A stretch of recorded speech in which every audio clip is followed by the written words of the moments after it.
Hey, what's happening, everybody? Rod J back again to take a look at another beer. Thanks for swinging by to check out another video. So I'm going to take a look at one from Blue Point here tonight, and this is the Citrus Plunge IPA. Blue Point is out of Patchogue, New York, and of course it's one of the breweries owned by AB InBev. So it's not considered to be an actual craft brewery anymore, based on the definition by the Brewers Association.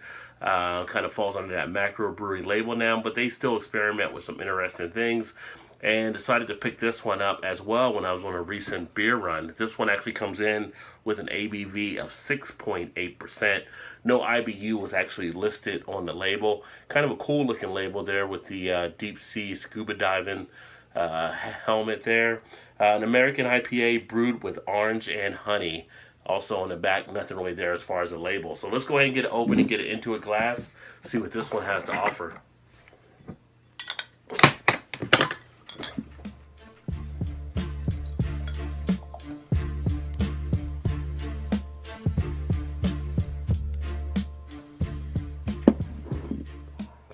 Almost went a little too much there. My cuppeth runneth over. So let's go and put that back there so you can see that bottle. A little bit left in there. But it comes out with a pretty much lighter orange color. Now you can see all the haziness in there as well.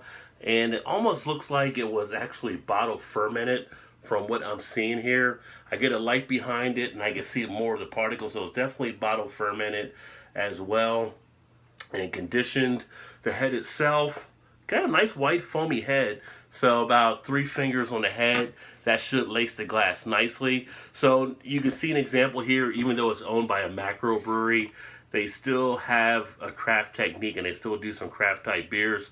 So for me, I usually just call these breweries like crafty, since they're not fully independent craft anymore. And you can still pick up some interesting things for sure. Now, chances are some of these particles in here are probably from some of the fermentation with the honey being involved. But let's go ahead and get the aroma. Definitely get led with the orange on the aroma. You get some of the sweetness coming out. Now, you do have to take a pretty good whiff to pull out some of the notes. But the main thing I'm getting is some of that orange, some of that citrus type aroma. Getting a little bit of a, what I would consider tangerine, almost like that medicine-y type smell you pick up on some of the IPAs. But okay, so far overall, doesn't really stand out.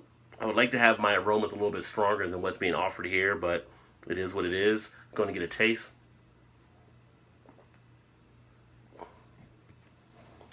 Nice sting on the tip of the tongue. Good bitterness on the initial. On the back end, you're getting a little bit of a juiciness quality there, but you are picking up some of the bitterness as well. The texture has a nice crisp texture to it. It is a little bit of a throat scratcher going down.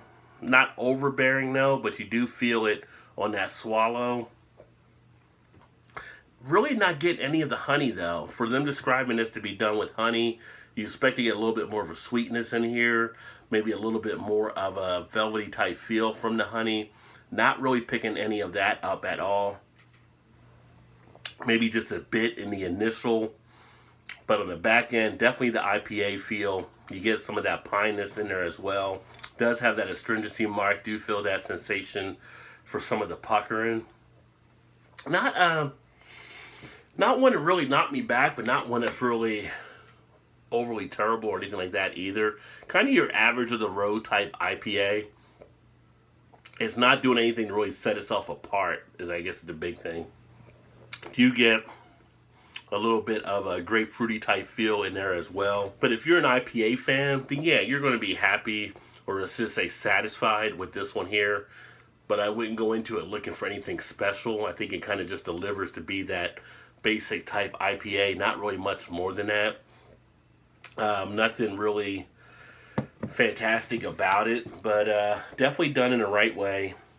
Like I said, you have a nice little look with it. You do have a little bit of that lacing taking place as well on the glass, although not fully as evened out as you like to see on IPA. And it's kind of just there for the most part. So again, it's not one that's going to be one to jump out at you. But if you've had this one before, let me know what you think. The Citrus Plunge IPA, kind of medium of the road, like I said, type IPA in that regard. Would I drink it again? I mean, if I'm in a pinch, if I was at a bar and they had this there and it was between this and some of the other macros, yeah, I probably would drink this one again. Would I hunt it down? No, I probably wouldn't hunt it down. But it's just one of those things, if you're in the mood, you know, why not drink it? So out there, we're going to see a lot of different beers, of course. And like I said, this isn't one of the independent ones anymore. But I feel like I wanted to try it because of that label. I did like it, and I thought it sounded interesting enough. And sometimes you win, sometimes you lose. Like Kenny Rogers says, sometimes you got to hold, sometimes you got to fold. So there we have it. Thanks for swinging by to check out another video. I look forward to catching you next time. Keep drinking good craft beers, and cheers. You got to know when to hold, know when to fold.